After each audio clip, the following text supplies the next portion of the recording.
নমস্কার বন্ধুরা, আমার চ্যানেলে নতুন একটি ভিডিওতে আপনাদের সবাইকে অনেক অনেক ওয়েলকাম। আশা করি আপনারা ভালোই আছেন আর আপনাদের পুজো ভালো কাটছে। সবার প্রথমে জানাই আপনাদেরকে শুভ শারদিয়া। আর আমি আপনাদের জন্য নিয়ে চলে এসেছি আমাদের ডুয়ার্সের তথা আলিপুরদুয়ারের সবথেকে বড় বিগ বাজেটের দুর্গাপুজোতে। আমরা চলে এসেছি যুব সংঘ কালীবাড়ি পুজো মণ্ডপে। এখানে তৈরি করা হয়েছে গুজরাটের স্বামীনারায়ণ মন্দির। তৃতীয়াতে এই পুজো মণ্ডপ উদ্বোধন হয় আর প্রচুর প্রচুর ভিড় হচ্ছে, তাই ভিড় এড়ানোর জন্য আমরা একদম বিকেল বিকেল চলে এলাম এখানে। এই পুজো মণ্ডপটি উদ্বোধন করতে স্বয়ং গুজরাটের স্বামীনারায়ণ মন্দির থেকে দুজন স্বামীজি এসেছেন।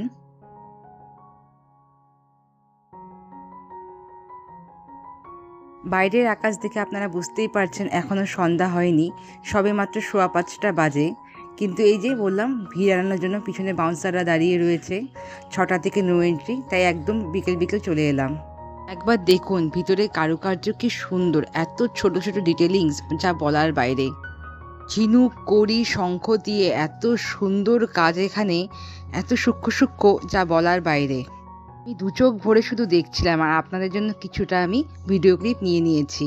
কালীবাড়ি যুব সংঘে পুজো কিন্তু প্রত্যেকবারই দুর্দান্ত হয়। গতবার হয়েছিল সেই বৃন্দাবনে প্রেম মন্দির, আর এবার হয়েছে গুজরাটের স্বামীনারায়ণ মন্দির।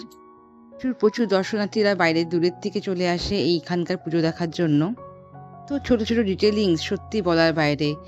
এটা কিন্তু বাইরে এন্ট্রান্সে এখানে চলছে। এই যে আমরা চলে এলাম পুজো মণ্ডপের ভিতরে। একবার প্রতিমাটা দেখুন, খুব সুন্দর মায়ের এই রূপ, কিছুটা অন্যরকম স্টাইলে করা, কিন্তু বেশ ভালো লাগছে দেখতে।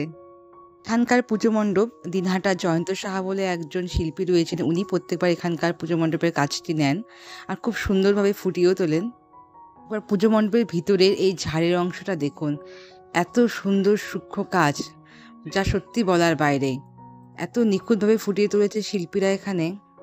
একটা কথাই বলবো, যদি আপনারা ভালো করে পুজো উপভোগ করতে চান বা মণ্ডপটা সুন্দর করে দেখতে চান, তো অবশ্যই একটু বিকেল বিকেল সন্ধ্যার আগে চলে আসবেন। আর না হলে একদম রাত 12টার পরে, রাতে 2টোর দিকে চলে আসবেন, তাহলেই ভালো করে দেখতে পারবেন। নাহলে প্রচণ্ড ভিড় হচ্ছে যা বলার বাইরে, অনেকটা লাইনে দাঁড়িয়ে থাকতে হয়। আপনাদের এই পুজো মণ্ডপটি ভালো লাগলে অবশ্যই আমাকে কমেন্ট করে জানাবেন। আমি ছোট ছোট ভিডিওর মাধ্যমে আপনাদেরকে বিভিন্ন রকম বড় বড় পুজোগুলো তুলে ধরবো।